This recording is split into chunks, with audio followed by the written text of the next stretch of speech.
और बात कहे तो किसी की बात सुनी जा सकती है। जिस प्रकार से प्रियंका गांधी ने देश के लिए, देश के लोगों के लिए अपनी आवाज बुलंद की, हमेशा लड़ी और हर वो अन्याय के खिलाफ खड़ी रही प्रियंका जी, तो मेरे को लगता है ये देश के लोगों की डिमांड थी कि प्रियंका गांधी सक्रिय राजनीति में आए। ये परिवार की डिमांड नहीं थी, ये देश के लोगों की डिमांड थी। और उसके साथ साथ मैं ये कहना चाहूंगा कि बिट्टू जी जो ये बात कह रहे हैं, कम से कम वो तो नहीं कहे। बिट्टू जी का पूरा परिवार, दादाजी मुख्यमंत्री थे और खुद बिट्टू जी 3 बार सांसद कांग्रेस पार्टी से रहे। बिट्टू जी के भाई को कांग्रेस पार्टी ने मंत्री बनाया, एमएलए बनाया, ये एमएलए थे, वो मंत्री थे। बिट्टू जी ने अपने भाई, बुआ उनकी मंत्री रही, बुआ। बिट्टू जी के ताया जी मंत्री रहे, ताया जी।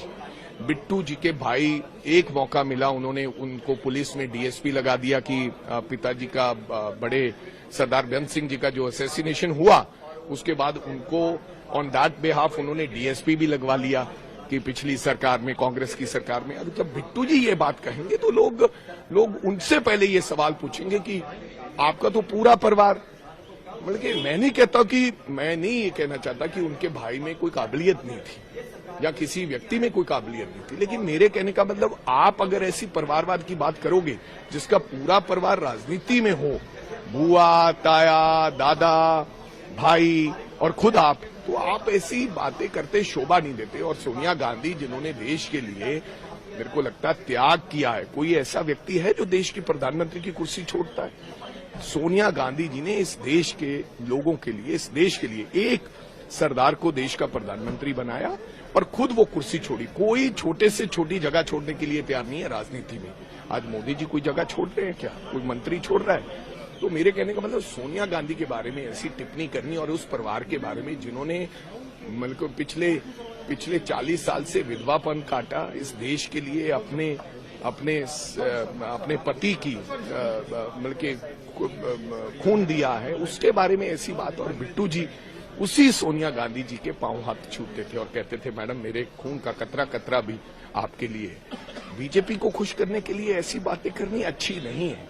मैं अपने भाई को ये राय देना चाहूंगा कि ये निजी टिप्पणियां हैं। आपको लगता है कि मैं निजी टिप्पणियां करके बीजेपी के और नजदीक हो जाऊंगा? नहीं, आपको काम करना चाहिए। आपको रेलवे मंत्रालय दिया है, आप पंजाब के लिए करें, आप देश के लिए कुछ करें, अच्छी स्कीम लेकर आए और कुछ नया। आप जिस दिन से रेलवे मंत्री बने, आप एक दिन भी लोकसभा में बोले नहीं, अभी तक आपने कुछ कहा नहीं है। रेल के रोज हादसे होते हैं, आपको मतलब कि बोलने का मौका नहीं दिया जा रहा। क्यों नहीं दिया जा रहा है? क्योंकि आपको वो कैपेबल नहीं समझते कि बिट्टू संभाल लेगा पार्लियामेंट में। नहीं तो आप एमओएस हैं, सब एमओएस ने आके अपनी बात रखते हैं, लेकिन आपने एक दिन भी बोला नहीं, क्योंकि आपको पता होता है, आप जब सेशन होता है बिट्टू जी गायब हो जाते हैं, क्योंकि उनको लगता है कि जवाब कैसे दूंगा खड़ा होके। तो अपनी नाकामियां छुपाने के लिए आप ऐसी टिप्पणियां करते हो ताजो आप मीडिया में शायर हो। ऐसा मत करो बिट्टू भाई, ये आपके लिए अच्छा नहीं है और ये देश के लिए और पॉलिटिक्स के लिए अच्छा नहीं।